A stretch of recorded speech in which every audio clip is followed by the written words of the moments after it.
Alright everyone, welcome to MusicGuru, the channel where rock and metal never die and every classic note still matters. Today we're taking on a cool but rather delicate subject, and I'm bracing for impact in the comments section, although I ask you to listen through the entire video before you pass judgment. Today we're going to be asking, did Eddie Van Halen have any weaknesses as a guitar player and a musician? And most of the weaknesses I'm going to explore in this video, if not all of them, came from viewer comments over the past few months. Whenever I've done videos or had polls on Eddie Van Halen, there have been some critics to pop up, and this is by and large the points they make. So let's be clear here, I'm a huge Eddie Van Halen fan. I believe he was a massive game changer, and I do think it's okay to look for weaknesses even in legends such as Eddie Van Halen. So let's get started right away with the first weakness, which some people think Eddie Van Halen has, which is overplaying. Some people argue that Eddie had way too many tools in his toolkit and he used them all way too much, and if not all at once, from dive bombs to horse whinnies to harmonic squeals to tapping to credible chord progressions and flurries of notes. He could do all of those within the span of just a few bars of music. Was it dazzling? Absolutely, but some people feel it's a bit of overkill, and I've even heard Eddie himself say sometimes he wondered if maybe he went over the top just a bit too much. So was it too much or just enough? I think I'd like to hear what your opinion is.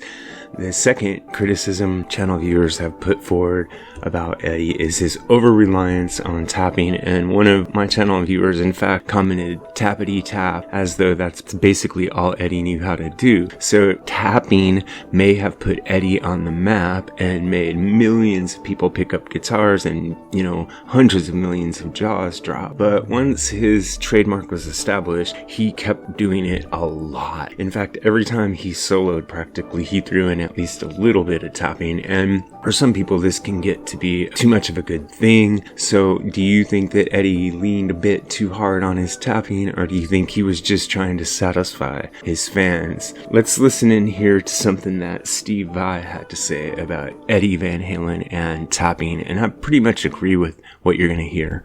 We realized the impact he was having then, when he first hit the scene. I was probably in high school or college when I first heard Eruption, and it just blew us all away. We couldn't understand it. It wasn't just the tapping, it was the rock and roll attitude in the guitar parts, the bulletproof, supreme rhythm playing where every note in a chord explodes and they're in tune and they sound amazing. It was in his tone,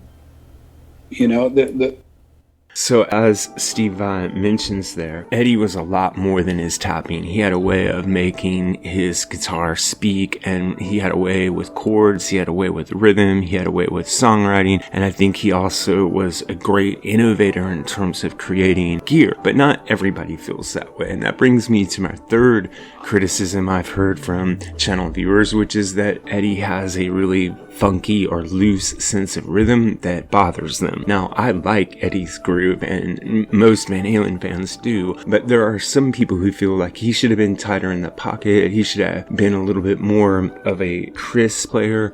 Just like Ed is on record saying that he didn't tune his guitars to standard tuning, he also isn't a metronome type player. He is a feel player all the way through. So now I'd like you to listen to something that Joe Bonamassa had to say about Eddie Van Halen and his impact on other players before we go to the last 2 points of criticism. So let's listen in right here. The best way I could describe it is there's only a handful of guitar players. Jimi Hendrix, Django Reinhardt. There's a handful that you can quantify with pre and post. Pre-Wes Montgomery, post-Wes Montgomery. Mm-hmm. Everybody played jazz differently. Pre-Django Reinhardt, post-Django Reinhardt, everybody played gypsy jazz differently. Andres Segovia, Jimi Hendrix, pre-post. The same thing goes with Eddie Van Halen. Now, that fourth bit of criticism that channel viewers have put forward, and this is, I think, the one out of all 5 I'm going to talk about that I may agree with the most, is that Ed peaked too early. Now, too early is a judgment call, but best part of his playing came in the early part of his career. So there is a faction of Van Halen fans that feel like the most innovative work that Ed did was between Van Halen 1 and Fair Warning, and after that, he kind of shifted over to keyboards and more pop production, and then in fact by the time that Sammy Hagar became the lead singer, Van Halen no longer was a guitar-centered band. So do you think that Ed did his best playing early on, or did he continue to grow and evolve as a player? Now, in this regard, I want you to listen to something that Eddie Trunk had to say. But 1984, I'll never forget this. I mean, I was working in a record store when 1984 came out, and Jump came as the first single. And I remember like yesterday putting the needle down on the record, the 45 was a single, and hearing this wash of keyboards, and I was horrified.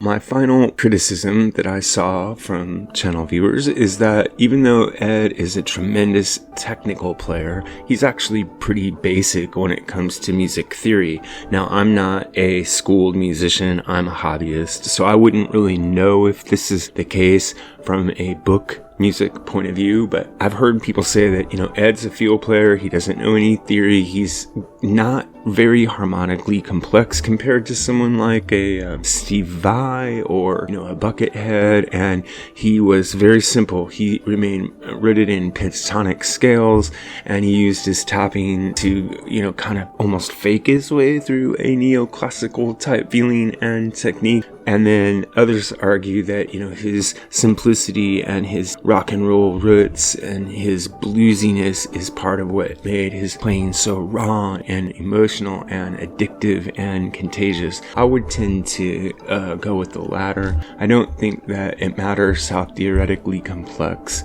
a guitar player is. I think it matters what the impact is on the audience. So, summing up, do these 5 critiques actually hold any weight, or are they just nitpicking about a once-in-a-lifetime talent who basically reshaped the guitar forever? I think for the most part they don't hold water. As I said, I think that there is a bit of legitimacy to the idea that his peak as a guitar player came early, but with a peak like Eddie had, it doesn't matter when it happened. That it happened is the point. This is what I think, but what really matters is what you think. So if you have an idea about this or any other topic connected to classic or contemporary music, please drop it in the section below, and remember to like and subscribe. Thanks a lot.